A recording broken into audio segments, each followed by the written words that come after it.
దేవుణ్ణి చాలా ప్రేమగా, ఎంత ప్రాణానికి మించి ప్రేమగా ఆరాధించే వారందరికీ ఒక్కటిని చెప్తా. మిమ్మల్ని ఎవరైనా మీకు ఏం వచ్చు అని అడిగినప్పుడు వాళ్ళకి ఒక అద్భుతమైన సమాధానం చెప్పండి. నీకు ఏం వచ్చు అని అడిగినప్పుడు నాకు శివనామం వచ్చు. నీకు ఏం చేయవచ్చు? నాకు శివ పూజ చేయవచ్చు.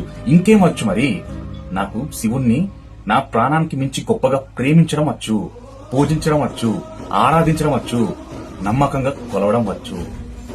ఇంకేం వచ్చంటే అప్పుడు నువ్వు చెప్పాల్సిన సమాధానం ఏంట, నాకు వచ్చిన ఇవి, ఇంతకు మించి ఇంకేం వచ్చినా కూడా నా జీవితంలో ఇంతకు మించి ఏది ఉండదు. సో నా జీవితానికి ఈ మూడొచ్చు. శివుణ్ణి గొప్పగా ప్రేమించడం వచ్చు, శివుణ్ణి పూజించడం వచ్చు. నాకు ఏ నామాలు రాకపోవచ్చు, కానీ శివనామం ఒక్కటి, నమశివాయ అన్న నామం వచ్చు. ఈ జీవితానికి చాలు, ఈ జీవితానికి నాకు ఈ అదృష్టం చాలు అని అనుకుంటే ఏది కాని శివానుగ్రహం నీ దగ్గర ఉంటుంది. నీకు చాలా చాలా అంటే చాలా అద్భుతంగా ఇస్తాడు శివానుగ్రహం పరమేశ్వరుడు. నాకు అన్నీ వచ్చు అనే దాంట్లో వేరే ఉంటుంది. అసలు నాకు ఏం తెలుసు, నేను ఇంకా తెలుసుకోవాల్సింది చాలా ఉంది అనే దాంట్లో వేరే ఉంటుంది.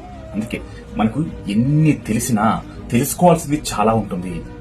సరే నాకు ఏం రాకపోవచ్చు మరి, కానీ నాకు శివుణ్ణి గొప్పగా ఆరాధించడం వచ్చు, గొప్పగా పూజించడం వచ్చు. చాలా, నాకు ఈ జన్మకి చాలు.